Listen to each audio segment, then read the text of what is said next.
Jai Sitaram. Ramaya Ramabhadraya Ramachandraya Vedase Raghunathaya Nathaya Sitaya Pataye Namaha. Ayodhya Kand, chapter 14, Kaikeyi's triumph.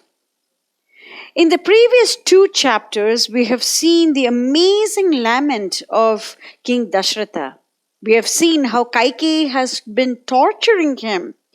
And we have seen Dasaratha's incoherent words make way into some very beautiful anecdotes about the Lord's beauty, the Lord's wonderful qualities, and how he alternates between trying to be very pleasing towards Kaikeyi in an attempt to make her change her mind, and trying to be quite correct and honest and calling her Nrishamse, Papa Sankalpe, Kulanashini, and such words which indicate his actual frustration as to the fact that the person whom he considered to be very beloved and very loving and very sweet turned out to be a poisonous snake.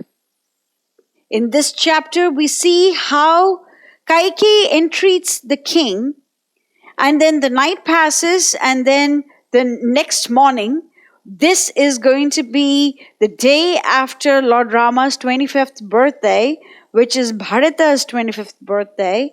Sumantra comes over to wake up the king, and then Kaikeyi orders him to bring Rama to King Dasaratha.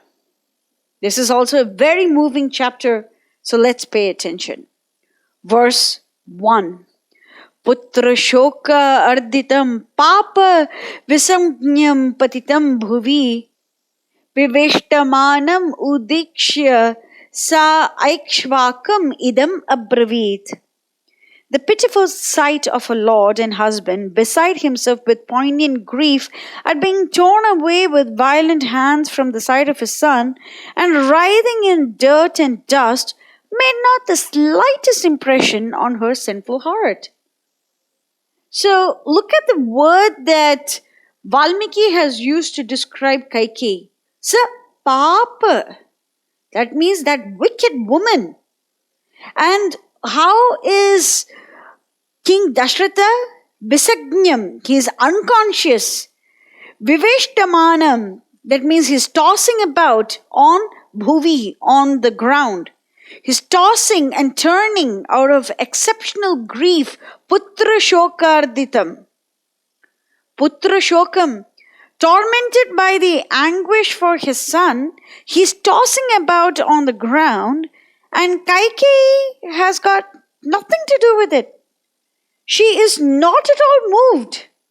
And she speaks to King Dasaratha in these particular words. It was absolutely nothing to her that he was a puissant emperor of the glorious house of Ikshvaku. She never wavered from her fell purpose, but struck at him again and again. Verse 2. Papam kritva iva kim idam mama samshrutya samshravam sheshe kshiti tale sannaha stityam sthatum tvam arhasi. A fine king truly. He is profuse in his promises and grants any boons I may desire, and now he holds back a pitiful sinner to truth and virtue. I cannot conceive what makes him roll there on the ground as if he were called upon to make a great and sudden sacrifice. Verse 3. Ahuhu satyam hi paramam dharmam dharma vido janaha satyam ashritya hi maya tvam cha dharmam prachoditaha. Here, sir, bear you in mind that you have to keep your promise to the very letter. Truth is the highest dharma. Thus say those who have sounded its depths. I do but ask you to act consistently with dharma in its noblest form of fulfilled faith. Verse 4. Samshrutya shaibhyah shyenaya svam tanum jagatipatihi pradaya pakshino rajan jagamagatim uttamam.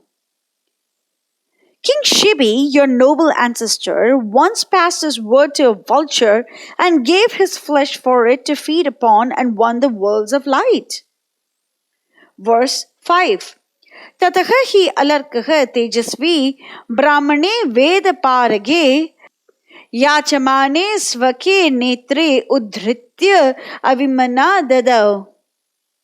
King Alarka, the royal sage, promised a learned Brahmana to grant him anything he might ask for. Give me sight, give me your eyes, said the strange petitioner, and Alarka gladly deprived himself of his eyes to keep his plighted word. Verse 6. Saridam tu patihi svalpam maryadam satyam anvitah satya anurodhat samaye velam kham na ativartate. The Lord of the ocean will find it no difficult task to break his bounds, yet he never dreams of it, bound by a promise he made to the suppliant gods. So, Kaikeyi is quoting the three same examples that she did in the 12th chapter in this chapter as well. She is repeating the examples of King Sibi, King Alarka, and the ocean. However, we have already discussed in those sections that the analogy doesn't hold true right now. Because neither Sibi nor Alarka nor the ocean were bound to promise on someone else's behalf. They gave their own word at their own expense. And that is not what Dasaratha has been asked. Dasaratha is asked to send his son to the forest. He has to promise Kaikeyi that Rama is going to live in the forest. So there is a third party that is involved. That was not the case in any of these three examples. And this is something that Kaikeyi fails to understand. And another thing is that there is no one in trouble at this moment. There was a little dove that was in trouble and King Sibi offered to save it. Then the Brahmana was in trouble. He didn't have eyes and therefore Alarka gave his to him. And then the gods wanted to make sure that the ocean lord does not transgress the bounds and therefore he promises them that he is going to be within the bounds. But over here, Rama was not Kaikeyi's enemy.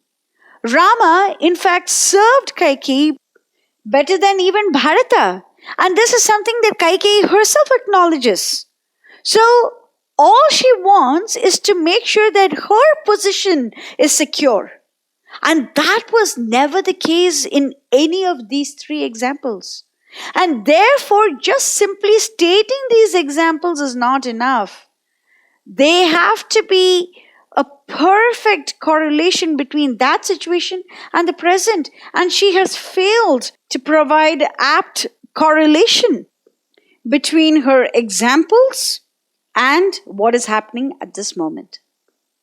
And yet, she never fails to give lofty ideals about truth, as evidenced in verse 7. Satyam ekapadam brahme satye dharmaha pratishtataha satyam evakshaya vedaha satyena vapyate param. The Supreme Brahman, the goal of all aspirations and efforts, finds no higher manifestation than truth. Dharma flourishes in the rich soil of truth. The eternal wisdom of the Vedas teaches nothing higher than truth. Yes, truth is very important. Truth is great. However, she is twisting the truth. She is using quotes from Shastras like Satyam Ekapadam Brahme, Satyam Dharme Pratishtataha. All of these are just wonderful quotes. But she's twisting them to serve her own nefarious purpose. So Kaikeyi is teaching us that we are not supposed to behave this way. We are not supposed to misuse the scriptures so that our task is done. This is not why scriptures exist.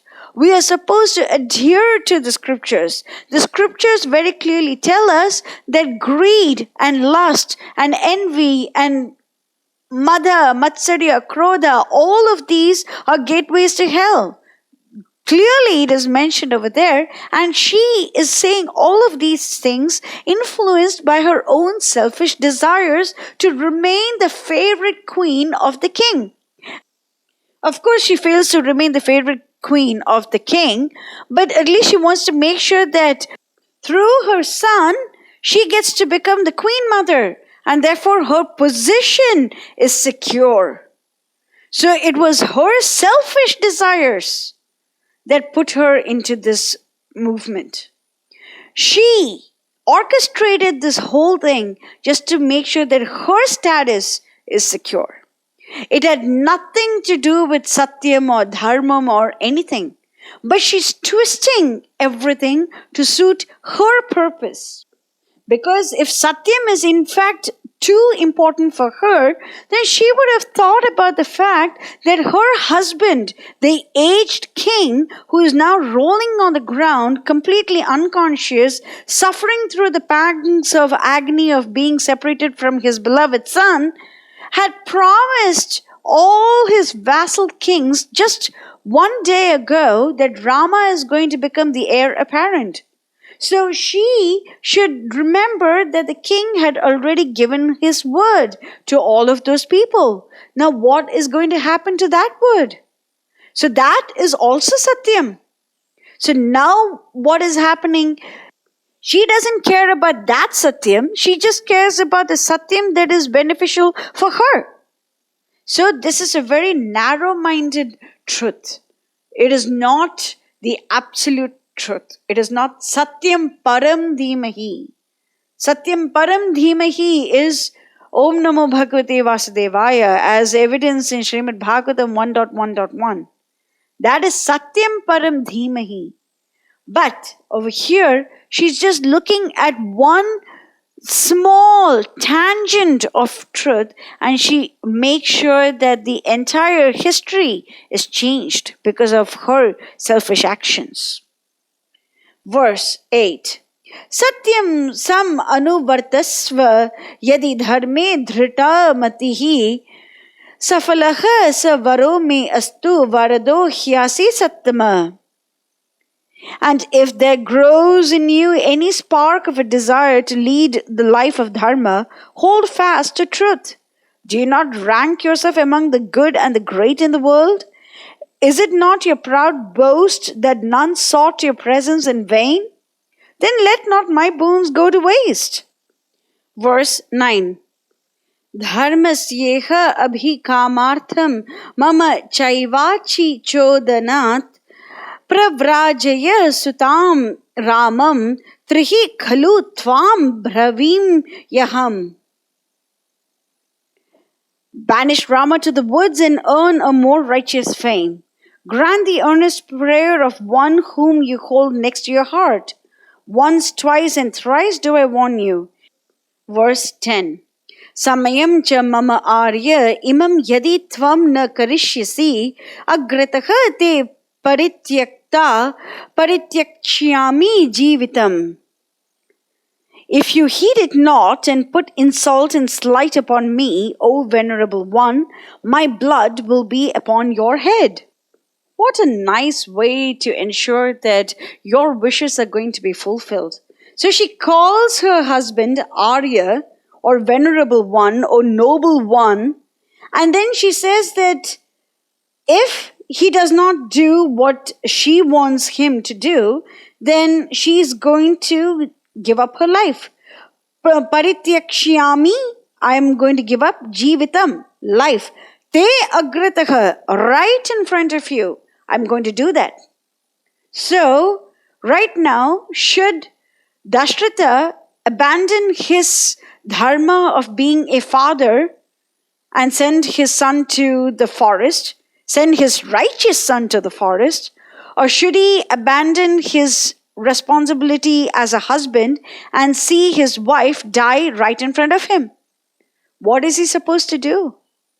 And very luckily, we are going to see how Rama solves this.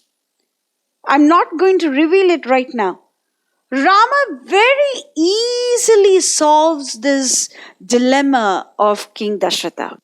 Let us go through King Dasaratha's response to Kaikeyi's words in the next section. Jai Sitaram.